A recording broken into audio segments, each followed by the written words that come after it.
बिजू भैया, तुम गांव के सरपंच की पार्टी के पोस्टर क्यों फाड़ रहे हो? अगर उसे पता चल गया तो बहुत मसला बनेगा। ये जगह सरपंच की नहीं है, ये जगह मंदिर की है। मैं यहाँ पर इन्हें पोस्टर नहीं लगाने दूंगा। ठीक है बिजू भैया, जैसे तुम्हारी मर्जी, उतार लो पोस्टर अगर उतारने हैं। बिजू गांव के सरपंच के पोस्टर उतार ही रहा था कि मोहन, जो सरपंच की पार्टी के लिए काम करता था, वहाँ आ गया और कहने लगा, तुम्हारी हिम्मत कैसे हुई हमारी पार्टी के पोस्टर उतारने की? और तुमने हमारे पोस्टर फाड़ दिए। मैं तुम्हें नहीं छोड़ूंगा अब। मोहन ने इसे खूब मारा और वापस अपने घर की तरफ चल पड़ा। मोहन जब घर पहुंचा तो उसकी माँ उससे कहने लगी, मोहन, तुझे शर्म नहीं आती जो तू पूरा दिन आवारा फिरता रहता है? तुझे पता भी है कि तेरा बाप कई महीनों से बीमार पड़ा है, हमारे घर के हालात भी ठीक नहीं है और तेरी बहन की भी शादी करनी है, लेकिन तुम्हें तो कोई फिक्र ही नहीं। बस हर वक्त अपनी पार्टी वालों के पीछे फिरते रहते हो। माँ, पार्टी ही मेरा सब कुछ है। वैसे भी मुझे गांव के सरपंच ने कहा था कि जब वो जीत जाएगा तो मुझे अपनी पार्टी में अच्छी जगह देगा और मेरी बहन की शादी का पूरा खर्च भी उठाएगा। बेटा, ये सब झूठ बोलते हैं। अब इन लोगों को तुमसे मतलब है, इसलिए ये लोग कह रहे हैं कि हम तुम्हारे लिए ये करेंगे वो करेंगे। ये सब भी झूठ है। जब इनका मतलब पूरा हो जाएगा तो ये लोग खुद ही तुम्हें निकाल देंगे। इससे अच्छा है कि तुम खुद ही छोड़ दो और कोई और काम ढूंढ लो। माँ, और गांव के सरपंचों का मुझे पता नहीं, पर हमारे गांव के सरपंच पर मुझे पूरा यकीन है कि वो मेरे साथ धोखा नहीं करेगा और जो उसने मेरे साथ वादे किए हैं वो सब पूरे करेगा। आप बेवजह टेंशन मत लीजिए। वैसे भी आप तो हर वक्त घर ही बैठी रहती हैं। आपको क्या पता कौन सही है और कौन गलत। और एक बात और, अब मैं सरपंच और अपनी पार्टी के बारे में कोई भी बुरी बात नहीं सुनूंगा। जब राधा ने मोहन को अपनी माँ से इस लहजे में बात करते देखा तो वो गुस्से में बोली, मोहन, ये कोई तरीका है माँ से बात करने का? तुम भूल गए हो कि यही माँ है जिसने तुम्हें सब कुछ सिखाया है। सरपंच आएगा जाएगा पर माँ हमेशा माँ रहेगी। अब अगर दोबारा माँ से इस तरह बात की तो मुझसे बुरा कोई नहीं होगा। राधा, तुम भी चुप करो। वैसे भी तुम्हें और माँ को बस बहाना चाहिए मुझे बातें सुनाने का। मोहन ने ना ही अपनी माँ की बात सुनी और ना ही अपनी बहन की, और वो गुस्से में घर से बाहर चला गया। मोहन का बाप, जो कई महीनों से बिस्तर पर बीमार पड़ा था, जब उसने देखा कि उसका बेटा मोहन अपनी माँ और बहन से बुरे लहजे में बात कर रहा है तो उसकी आंखों में आंसू भर आए, लेकिन वो कुछ कर भी नहीं सकता था। ये कहानी है काली पहाड़ी के पास बसे हुए रामपुर गांव की, जहां रामू काका का घर था। रामू काका के परिवार में उसकी पत्नी गीता और उसके 2 बच्चे राधा और मोहन रहते थे। रामू काका अपने बच्चों से बहुत प्यार करते थे। उन्होंने अपने बच्चों को कभी किसी चीज की कमी नहीं होने दी। रामू काका जब काम के लिए बाहर जाते थे तो कई महीनों तक घर नहीं आते थे, ताकि वो अपने बच्चों के लिए कुछ बना सकें जो उनके बच्चों के काम आ सके। इसी तरह एक बार रामू काका काम के लिए शहर चले गए। वहाँ उनकी मुलाकात एक आदमी से हुई जिसने उनसे कहा, रामू काका, आप बहुत मेहनती हैं। आप कब तक ऐसे ही मेहनत करते रहेंगे? आपके लिए मैं एक कॉन्ट्रैक्ट लेकर आया हूँ। अगर आप इसे पूरा कर देंगे तो आपको बहुत ज्यादा पैसे मिलेंगे, जिससे आपके बच्चों का भविष्य भी संवर जाएगा। लेकिन ये काम बहुत मुश्किल है, इसमें आपको बहुत ज्यादा मेहनत करनी होगी। रामू काका ने थोड़ी देर सोचा और फिर जवाब दिया, मैंने अपनी पूरी जिंदगी मेहनत ही की है। अगर इस काम से मेरे बच्चों का भविष्य संवर सकता है तो यह भी कर लूंगा। रामू काका ने उस आदमी से कॉन्ट्रैक्ट ले लिया और अगले ही दिन काम पर चले गए।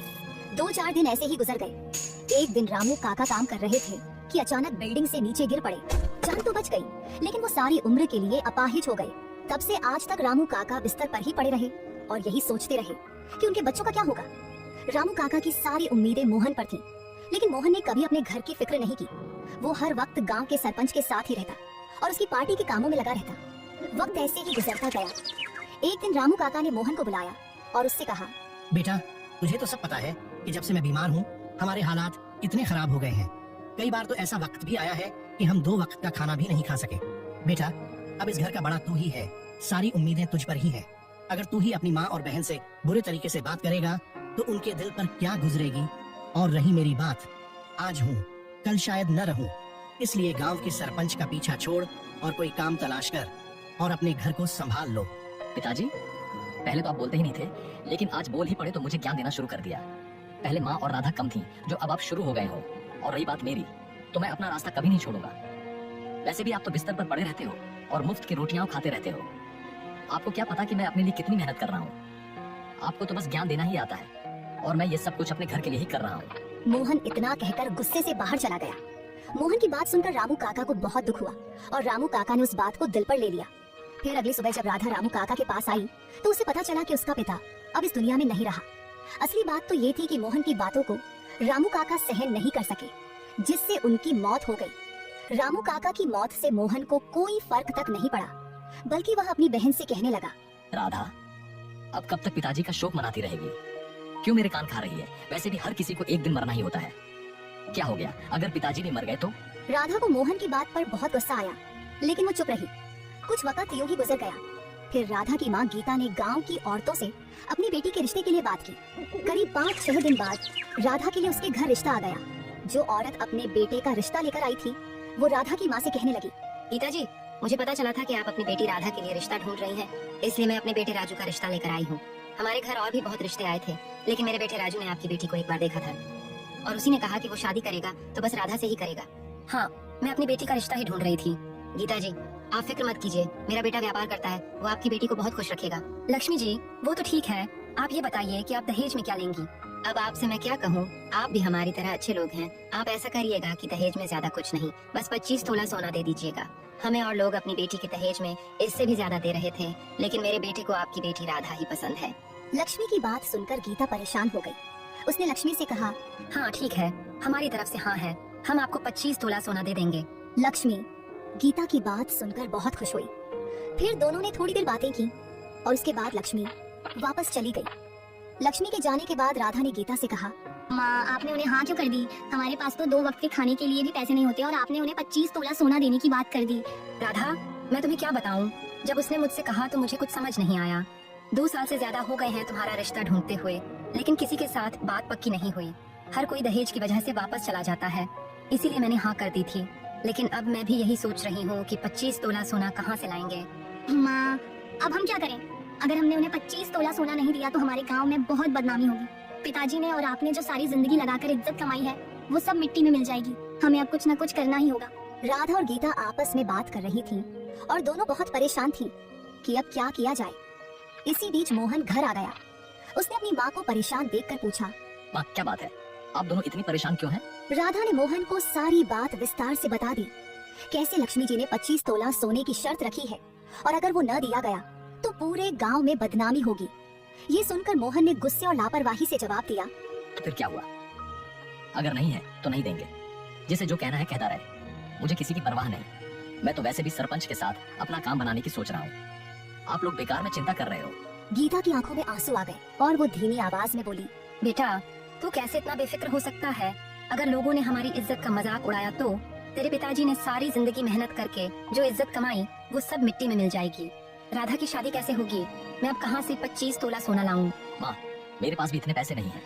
मैं क्या करूँ? मैं तो खुद मुश्किल से अपना गुजारा कर रहा हूँ। आप लोग मुझसे उम्मीद मत रखो। मोहन, तुझे कितनी बार कहा था कि तू सरपंच का पीछा छोड़कर कोई और काम कर ले, लेकिन तूने किसी की नहीं सुनी, अपनी ही मर्जी करता रहा। अगर तूने कुछ पैसे कमाए होते तो हम आज इतनी मुश्किल में न होते और तेरी बहन की शादी भी हो जाती। माँ, तुम और पिताजी हर वक्त मुझे बस ज्ञान ही देते रहे हो। मैंने कितनी बार बताया है कि जब सरपंच चुनाव में जीत जाए तो फिर सब कुछ ठीक हो जाएगा। इतना कहकर मोहन घर से बाहर चला गया और सीधा अपने दोस्त सूरज के पास पहुंचा। जब वह सूरज के पास पहुंचा तो सूरज ने मोहन से कहा, मोहन, तू अब यहाँ मत आना। अब तू 5 या 6 दिन के लिए गांव से बाहर चला जा, क्योंकि बीजो ने तेरे खिलाफ पुलिस में कंप्लेंट कर दी है। वही बीजो जिसे तूने मंदिर के बाहर मारा था। अच्छा हुआ तुमने मुझे पहले ही बता दिया। अब मैं गांव से बाहर चला जाऊंगा। सूरज से बात करने के बाद मोहन अपने घर की तरफ चल पड़ा। जब वो घर पहुंचा तो उसने अपनी माँ से कहा, माँ, मैं कुछ दिन के लिए गांव से बाहर शहर जा रहा हूँ। वहाँ मेरा एक दोस्त है, मैं उससे पैसों के बारे में पता करूंगा। मुझे यकीन है कि वो मेरी जरूर मदद करेगा। आप फिक्र मत करना। इतना कहकर मोहन गांव से बाहर शहर की तरफ निकल पड़ा। कुछ ही समय में वह अपने दोस्त विजय के पास पहुंच गया। पहले तो उसने अपने दोस्त से ढेर सारी बातें की, थोड़ा आराम किया और फिर खाना वगैरह खाने के बाद मोहन ने अपने दोस्त विजय से कहा, विजय यार, मैं शहर तुम्हारे पास मदद के लिए आया हूँ। मुझे यार कुछ पैसे उधार चाहिए जिससे मैं अपनी बहन की शादी करवा सकूं। एक बात और, हमारे घर एक औरत आई थी अपने बेटे का रिश्ता लेकर। उसने दहेज में 25 तोला सोना मांगा था। मेरी माँ को कुछ समझ नहीं आया, उन्होंने हाँ कर दी, लेकिन हमारे पास तो कोई पैसा नहीं है। अगर अब हम अपनी बात से मुकर गए तो फिर हमारे गांव में बहुत बदनामी होगी। मेरे माँ बाप ने जो इज्जत कमाई है वो सब मिट्टी में मिल जाएगी। मोहन यार, मुझे माफ करना, मेरे पास खुद कोई पैसा नहीं है, वरना मैं जरूर तेरी मदद करता। अच्छा, वैसे मेरा एक दोस्त है जो सोने का काम करता है, वो शादियों के लिए जेवर देता है। तू अपनी कोई चीज गिरवी रख देना, फिर वो तुझे जेवर दे देगा। हम कल उसके पास चलेंगे, वो हमारी जरूर मदद करेगा। अगले दिन मोहन और उसका दोस्त विजय दोनों अजेश से मिलने के लिए उसकी दुकान पर चले गए। जब वो दोनों दुकान पर पहुंचे तो विजय ने अजेश से कहा, अजेश भाई, ये मेरा दोस्त मोहन है, इसे अपनी बहन की शादी के लिए 25 तोला सोना चाहिए। तू कुछ मदद कर दे, ये अपनी कोई चीज गिरवी रख देगा। विजय ने अभी अजेश से कहा ही था कि मोहन बोल पड़ा, अजेश भाई, मेरे पास गिरवी रखने के लिए कुछ भी नहीं है, बस ऐसे ही मेरी मदद कर दो। जब मेरी बहन की शादी होगी तो हमारे घर बहुत सारे रिश्तेदार आएंगे जो पैसे देंगे। उन पैसों से आपके 25 तोले सोने के पैसे पूरे हो जाएंगे। शादी वाले दिन वो पैसे मैं आपको वापस कर दूंगा। नहीं मोहन, ऐसे नहीं होता। जब तक तू अपनी कोई चीज गिरवी नहीं रखेगा, मैं तुझे जेवर नहीं दूंगा। अजेश, तू मुझ पर यकीन कर, मैं तुझे तेरे पैसे जरूर वापस कर दूंगा। या फिर जब मेरी बहन की शादी हो जाएगी तब तेरा 25 तोला सोना तुझे वापस कर दूंगा। बस एक बार मेरी मदद कर दे। काफी देर तक अजेश, विजय और मोहन में बहस चलती रही। मोहन बार बार मिन्नत करता रहा, विजय भी मोहन की तरफदारी करता रहा। आखिर में अजेश मान गया और उसने कहा, ठीक है मोहन, मैं तुम्हें सोना दे दूंगा, लेकिन देख, तूने जो वादा किया है उसे पूरा करना। अगर पैसे वापस नहीं किए तो मैं तेरे घर तक पहुंच जाऊंगा। ठीक है अजेश, तू चिंता मत कर, मैं तुम्हारा सारा सोना और पैसे समय पर वापस कर दूंगा। तूने जो मेरे लिए किया है मैं इसे कभी नहीं भूलूंगा। अजेश से बात करने के बाद विजय और मोहन दोनों वापस चले गए। मोहन बहुत खुश था कि उसने 25 तोला सोने का इंतजाम कर लिया था। मोहन को वहाँ रहते हुए 5-6 दिन हो चुके थे और उसने सोच लिया था कि शादी में अब बस 10-12 दिन ही बाकी हैं। उधर मोहन की माँ गीता को मोहन पर बिल्कुल भी भरोसा नहीं था। वो बहुत परेशान थी कि इतने दिन हो गए हैं लेकिन मोहन घर नहीं आया। उसे लग रहा था कि शायद मोहन कहीं भाग गया है और बहाना अपनी बहन की शादी का बना दिया है।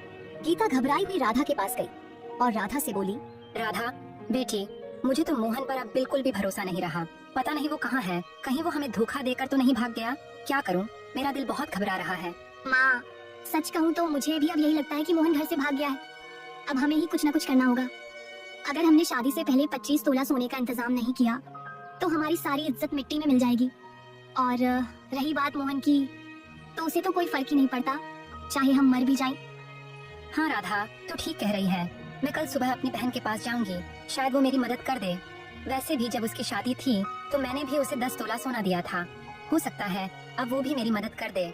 ठीक है माँ, आप सुबह जरूर जाना। भगवान करे बुआ हमारी मदद कर दे, नहीं तो हमारे पास और कोई रास्ता नहीं बचेगा। अगले दिन गीता सुबह के समय अपनी बहन सलीका के घर चल पड़ी। रास्ता लंबा था लेकिन काफी देर चलने के बाद गीता अपनी बहन सलीका के घर पहुंच गई। पहले तो दोनों बहनों ने खूब बातें की, पुरानी यादें ताजा की।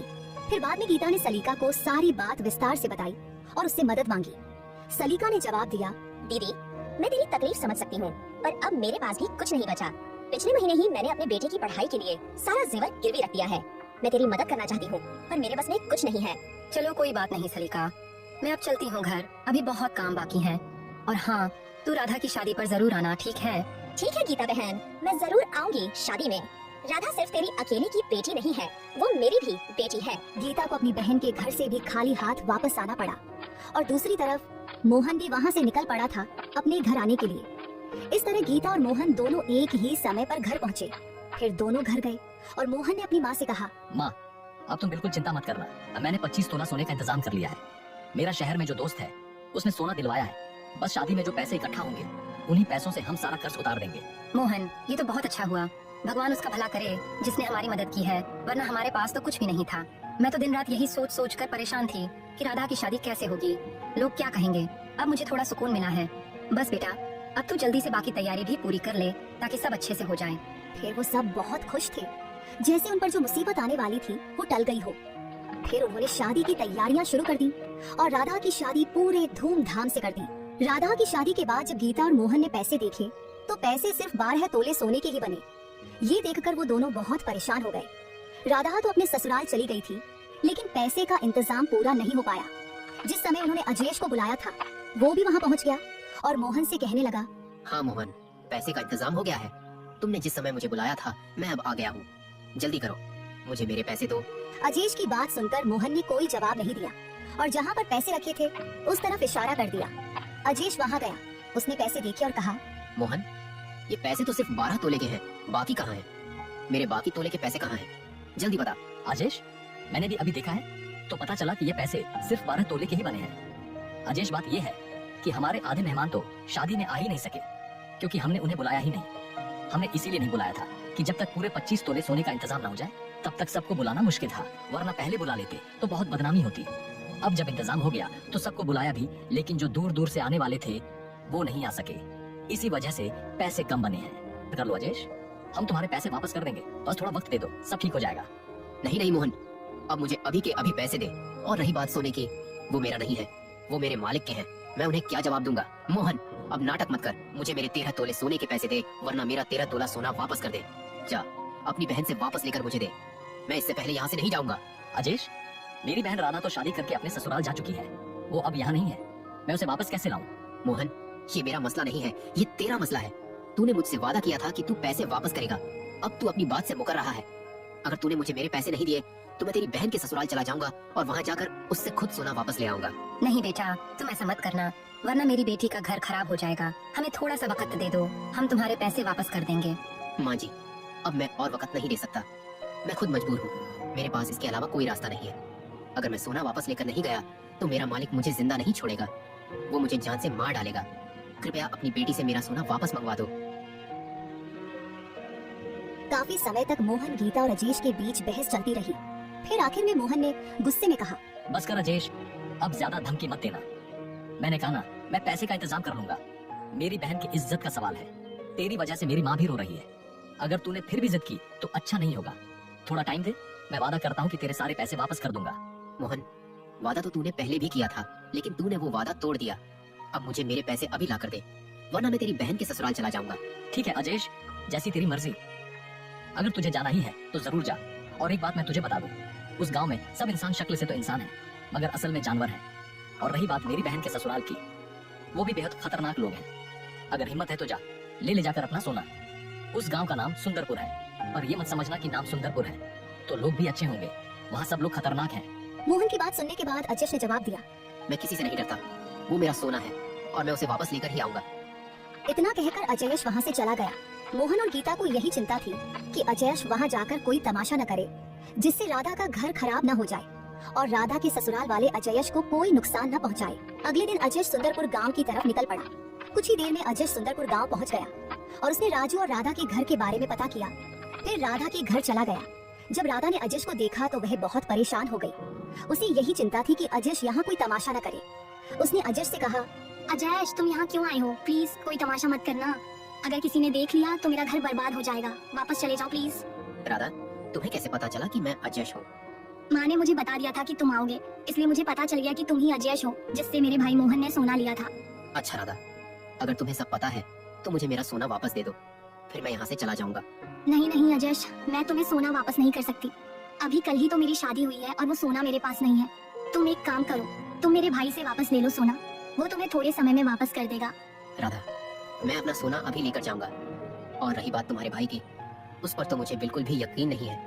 राधा और अजय बात कर ही रहे थे वहाँ। वहीं पर राजू भी आ गया और आकर राधा से पूछने लगा, राधा, ये कौन है जो सुबह सुबह हमारे घर आ गया और तुमसे बातें कर रहा है? राजू, ये मेरी खाला का बेटा है। ये शादी पर नहीं आ सका था, इसीलिए यहाँ पर आ गया है हमसे मिलने के लिए। ठीक है राधा, तुम बातें करो, मुझे जरा बाहर काम है, मैं वो करके आता हूँ घर। राजू घर से बाहर चला गया और फिर राधा और अजय के दरमियान बहुत बहस हुई, लेकिन राधा ने सोना वापस करने से मना कर दिया। दूसरी तरफ राधा का पति राजू को अजय पर थोड़ा शक होने लगा कि कोई ना कोई मसला है जो ये शादी के दूसरे दिन ही आ गया है। और जब अजय को सोना वापस देने के लिए राधा ने मना कर दिया तो अजय राजू के पास चला गया। उस वक्त राजू दरिया के पास खड़ा था, अपनी मछलियों को खाना डाल रहा था। तभी अजय वहाँ पहुँच गया और अजय ने राजू से कहा, राजू, तुम्हारी पत्नी के पास जो 25 तोला सोना था वो मेरा है। मुझसे इन्होंने धोखे से लिया है, मैं इसलिए यहाँ आया हूँ। कृपया तुम मुझे मेरा सोना वापस कर दो। जब तुम शादी के दूसरे दिन सुबह सुबह हमारे घर आ गए थे और राधा से बात कर रहे थे तो मुझे उसी वक्त तुम पर शक हो गया था कि कोई ना कोई मसला है जो तुम आए हो। लेकिन अजय, मैं तुम्हें सोना वापस नहीं करूंगा। हमने राधा की माँ और भाई से 25 तोला इसलिए मांगा था कि वो 25 तोला सोना लेकर मैं अपनी दोनों बहनों की शादी करूंगा, और अब तुम मुझे कह रहे हो कि सोना वापस कर दूं। ये तो नहीं हो सकता अजय। राजू की बात सुनकर अजय गुस्से से बोला, राजू, मुझे तो लगता था कि तुम अच्छे इंसान हो और मेहनत करके अपना घर चलाते हो। मैं यही सोच कर आया था कि मैं तुम्हें सारी बात बताऊंगा तो तुम मुझे मेरा सोना वापस कर दोगे, लेकिन तुम तो बहुत बड़े बेशर्म किस्म के इंसान निकले जो अपनी बीवी के पैसों से अपनी बहनों की शादी करवाने का सोच रहा है।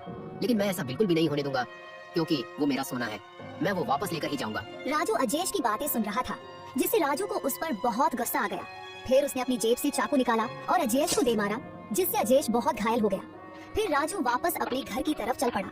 जब राजू अपने घर पहुंचा तो राधा ने उसके चाकू पर खून देखा, जिससे उसे समझ आ गया कि राजू ने अजय को जान से मार दिया है। फिर राधा अपने कमरे में चली गई और रोने लगी कि हमारी वजह से उस बेचारे की जान गई है। फिर राधा ने अपनी माँ को कॉल की और कहा, माँ, जैसे आपने बताया था कि अजयश यहाँ पर आएगा, अजयश हमारे घर आज सुबह आया था और मुझसे सोना वापस मांग रहा था। मैंने उसे मना कर दिया, लेकिन वो राजू के पास चला गया सोना वापस लेने के लिए। मुझे नहीं पता उनके बीच क्या हुआ था, लेकिन राजू ने अजयश को जान से मार दिया। माँ, हमारी वजह से उस बेचारे की जान चली गई। भगवान हमें कभी माफ नहीं करेगा जो हमने उसके साथ धोखा किया है। राधा की बात सुनने के बाद उसकी माँ भी बहुत परेशान हो गई और दूसरी तरफ राधा को ये बात बहुत तंग कर रही थी कि उसकी वजह से किसी की जान गई है। फिर चोरी चोरी उसने वो 25 तोला सोना जो उसी के पति राजू ने छुपा कर रखा था उठा लिया और सोचने लगी कि अब अजय के घर वालों को सोना वापस कर देगी। राधा ने वो सोना उठाया और घर से बाहर निकल गई अपनी माँ के घर जाने के लिए। लेकिन राजू के एक दोस्त ने राधा को देख लिया और जल्दी से जाकर राजू को बता दिया कि राधा कहीं जा रही है। राजू झट से भागा और राधा को पकड़कर गुस्से में वापस घर ले आया और उसे खूब मारा कि वो सोना क्यों लेकर जा रही थी। फिर अगले दिन मोहन राजू के घर आया और उससे कहने लगा, राजू, माँ की तबीयत ठीक नहीं है, इसीलिए माँ ने राधा से कहा है कि तुम राधा को मेरे साथ भेज दो। फिर 4-5 दिन बाद मैं खुद राधा को वापस छोड़ दूंगा। ठीक है मोहन, ले जाओ अपनी बहन को। मोहन फिर अपनी बहन राधा को लेकर चला गया। जब मोहन और राधा अपने घर पहुँचे तो मोहन की माँ ने उससे कहा, मोहन, मैंने तुझे कितनी दफा कहा था कि तू गांव के सरपंच का पीछा छोड़कर कोई काम कर ले। अगर तूने मेरी बात मानी होती तो आज हमारी वजह से अजयश की जान न जाती। माँ, मुझे भी अजय की मौत का दुख है, लेकिन इसमें सरपंच कहाँ से आ गया? माँ, तुझे भी बस बहाना चाहिए सरपंच के खिलाफ बोलने का। अच्छा मोहन, अगर तुझे सरपंच इतना ही अच्छा लगता है तो जा उसी से मदद मांग। अगर उसने तुझे मतलब के बिना साथ रखा है तो वो तेरी जरूर मदद करेगा, वरना वो तेरी मदद नहीं करेगा, तुझे वहाँ से भगा देगा। ठीक है माँ, मैं अभी जाता हूँ सरपंच के पास। फिर मोहन सरपंच की तरफ चल पड़ा। जब वो वहाँ पहुँचा तो हवेली के बाहर उसका दोस्त सूरज खड़ा था। सूरज ने मोहन से कहा, मोहन, तू यहाँ पर क्या कर रहा है? तू अब यहाँ मत आना। सरपंच ने तुझे पार्टी से बाहर निकाल दिया है। जो तूने मंदिर के सामने बीजू को मारा था, उससे सरपंच ने तुझे तो बचा लिया, लेकिन इससे सरपंच की बहुत बेइज्जती हुई, जिससे उसने तुझे बाहर निकाल दिया। सूरज, तो ये क्या कह रहा है? तुझे तो पता है कि मेरा सरपंच और पार्टी के अलावा और कोई नहीं है। मैंने और कोई काम नहीं किया, बस सरपंच का ही साथ दिया। मोहन, हम क्या कर सकते हैं? हमें जैसा सरपंच ने कहा मैं वही कर रहा हूँ। सूरज की बात सुनकर मोहन बहुत परेशान हो गया और उसकी आंखों में आंसू आ गए। वो सोच रहा था कि उसके पिता ने जो मरने से पहले कहा था, अगर वो मान लेता तो आज वो भी कोई ना कोई काम कर रहा होता और उसका घर अच्छे से चल रहा होता। फिर वो घर की तरफ चला गया। जब वो घर पहुंचा तो उसने अपनी माँ को सारी बात बताई। मोहन, कोई बात नहीं, अगर सरपंच ने साथ नहीं दिया, मुझे तो पहले से पता था कि वह हमारी मदद नहीं करेगा, पर मैंने तेरी आंखें खोलने के लिए तुझे उसके पास भेजा था। अब तू फिक्र मत कर, सब ठीक हो जाएगा। और एक बात, मैं और राधा तेरा ही इंतजार कर रहे थे, क्योंकि आज हमें अजयश के घर जाना है, उसके घर वालों से मिलने के लिए। फिर वो सब अजयश के घर वालों से मिलने के लिए कुछ ही समय में अजयश के घर पहुंच गए। उन्होंने वहाँ देखा तो वहाँ पर ताला लगा हुआ था। फिर उन्हें वहाँ एक आदमी मिला जिससे उन्होंने पूछा, भाई, ये अजय के घर वाले कहाँ हैं? हम उनसे मिलने के लिए आए हैं। अजय के घर वाले इस समय जमींदार के घर काम कर रहे होंगे, तुम वहाँ पर चले जाओ, वो वहीं पर है। फिर वो सब जमींदार के घर चले गए। अजय की बहन और अजय की माँ वहाँ पर ही काम कर रही थी। जब उन्होंने ये सब देखा तो वो बहुत परेशान हो गए कि अजय तो उनसे भी ज्यादा गरीब है। उसकी माँ और बहन किसी के घर काम करती हैं। फिर उनमें हिम्मत नहीं पड़ी कि वो अजय के घर वालों से मिले। वो उदास चेहरे से वापस आ गए और उनके मन में बस एक ही बात घूम रही थी कि उनकी वजह से अजय की जान गई। फिर वो सब घर आ गए। फिर 4-5 दिन बाद मोहन राधा को लेकर उसके ससुराल चला गया और मोहन राधा को छोड़कर वापस आ गया। ऐसे ही वक्त गुजरता गया। एक दिन राजू को एक रॉन्ग नंबर से कॉल आई और वो बोला, राजू, तुझे क्या लगा मैं मर गया हूँ? मैं जब मरूंगा तो तुझे अपने साथ लेकर ही मरूंगा। अब तू उस जगह पर आ जा, मैं भी वही हूँ जहाँ तू अपनी मछलियों को दाना डाल रहा था, और मेरा सोना भी साथ ले आना, वरना मैं तेरी सारी मछलियों को झर डालकर मार दूंगा। जब राधा को पता चला कि अजयश की जान बच गई है तो वो बहुत खुश हुई और दूसरी तरफ राधा का पति राजू बहुत घबरा गया और सोचने लगा कि मैंने तो इसे मार दिया था, ये कैसे बच गया। असल बात तो ये थी कि जब राजू ने उसे चाकू मारा था तब वो उसी वक्त चला गया था, लेकिन अजयश ने हिम्मत नहीं हारी और अपनी जान बचा ली। फिर राजू वो 25 तोला सोना लेकर अजयश के पास चला गया और उससे कहा, अजयश, मैं तेरा 25 तोला सोना ले आया हूँ। अब तू मेरी मछलियों को कोई नुकसान मत पहुँचाना, और जो मैंने तुझे चाकू मारा था उसके लिए मैं तुझसे माफी मांगता हूँ। अजयश ने अपना 25 तोला सोना वापस ले लिया और अपने घर की तरफ वापस चला गया। फिर उसने वो सोना जिस दुकानदार से उधार लिया था उसे वापस कर दिया। इस तरह अजयश ने हिम्मत नहीं हारी और अपना सोना वापस ले लिया और फिर से अपनी जिंदगी पहले की तरह हंसी खुशी जीने लगा। दोस्तों, आपको हमारी कहानी कैसी लगी? अगर अच्छी लगी हो तो हमारे चैनल को लाइक करें, सब्सक्राइब करें और अपनी राय कमेंट्स में जरूर बताएं।